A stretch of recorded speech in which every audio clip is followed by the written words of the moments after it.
আসসালামু আলাইকুম ওয়ারাহমাতুল্লাহ। আপনাদের সাথে কথা বলছি প্রফেসর ডক্টর মোহাম্মদ মহিউদ্দিন উজ্জ্বল। বাংলাদেশ জাতীয়তাবাদী দলের ভারপ্রাপ্ত চেয়ারপারসন জনাব তারেক রহমান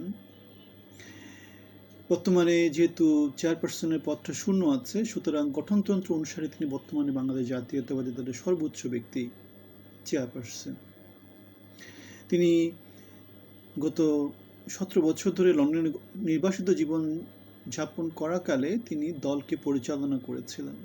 দল পরিচালনা তার অভিজ্ঞতা অনেক দিনের। তিনি যেহেতু রাষ্ট্রপতি শহীদ প্রেসিডেন্ট জিয়াউর রহমান এবং প্রধানমন্ত্রী বেগম খালেদা জিয়ার সন্তান, সুতরাং তিনি রাষ্ট্র পরিচালনার যে এনভায়রনমেন্ট সেটার সাথে তিনি পরিচিত। এবং তিনি ছোটবেলা থেকেই তিনি জানেন যে তিনি জীবনে চাকরি বাকরি কখনো করবেন না। তিনি যেটা হবেন, বাংলাদেশ রাষ্ট্রের পরিচালক হিসেবে, প্রধানমন্ত্রী হিসেবে, রাষ্ট্রপতি হিসেবে তিনি নিজেকে জেনে এসেছেন। সুতরাং তার যে কর্ম পরিকল্পনা গত 17 বছর ধরে বাংলাদেশ দেখেছে এবং বাংলাদেশে আসার পরে থেকে তার যেই বক্তৃতা বিবৃতি যেগুলা জনসম্মুখে পত্রপত্রিকার মধ্য দিয়ে এসেছে, সেগুলো আমাদেরকে মোটামুটি তার উপর আস্থাবান হতে অনুপ্রাণিত করছে। তিনি লন্ডনের কোনো একটা বক্তৃতা বলেছিলেন যে প্রধানমন্ত্রী হওয়া বা রাষ্ট্রপতি হওয়া সেটা আমার কাছে বিশেষ একটা কিছু না। আমি রাষ্ট্রপতির ছেলে, আমি প্রধানমন্ত্রীর ছেলে।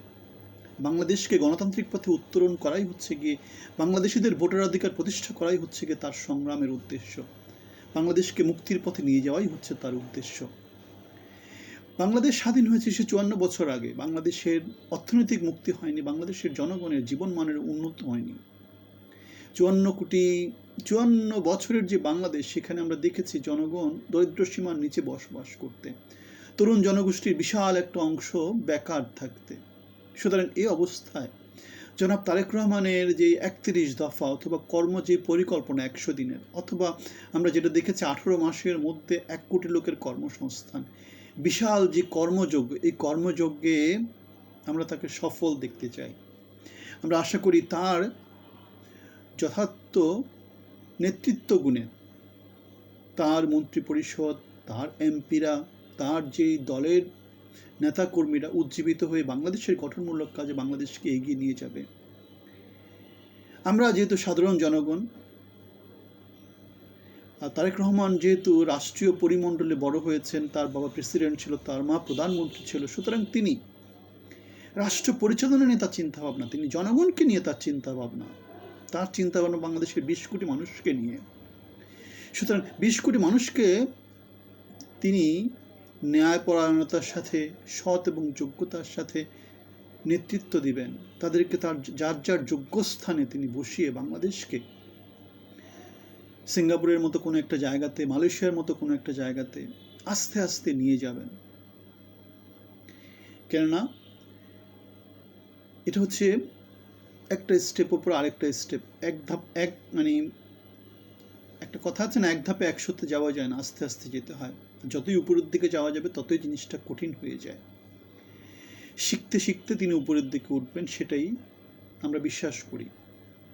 এখন বাংলাদেশের রাজনীতি যেহেতু ভালো না, বাংলাদেশের রাজনীতিতে পঙ্কিলতা আছে, বিরুদ্ধ মত আছে, বাংলাদেশ যেহেতু ভারত দিয়ে বেষ্টিত, বিদেশি শক্তি বাংলাদেশে প্রচণ্ড রকমভাবে অ্যাক্টিভ আছে, বাংলাদেশকে দালাল রাষ্ট্র হিসেবে পরিচালিত করার জন্য অনেক প্রতিবেশী দেশ তাদের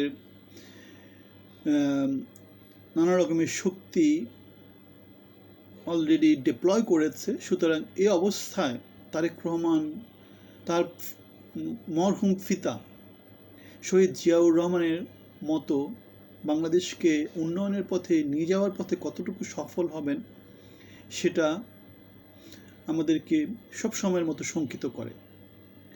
তার যে নিরাপত্তা, সেটা বাংলাদেশের জন্যই দরকার, সেটা জিয়া পরিবারের জন্য দরকার, সেটা বিএনপির জন্যই দরকার। বাংলাদেশ নেতৃত্ব সংকটে যাতে না পড়ে, নেতৃত্ব গুণের উপর ডিপেন্ড করে কোনো একটা দেশের উন্নয়ন অথবা কোনো একটা দেশের অধপতনে যাওয়া। বাংলাদেশে এখন একমাত্র যোগ্য নেতৃত্ব যিনি বাংলাদেশকে লিড করতে পারেন, যিনি বাংলাদেশকে নেতৃত্ব দেওয়ার কথা চিন্তা করে বড় হয়েছেন, সেটা হচ্ছে একমাত্র জনাব তারেক রহমান। তারেক রহমানের উত্তরোত্তর সমৃদ্ধি কামনা করছি, বাংলাদেশের উত্তরোত্তর সমৃদ্ধি কামনা করছি। তিনি বাংলাদেশকে যোগ্য নেতৃত্ব দিতে পারবেন সেটা কামনা করছি। ভালো থাকবেন।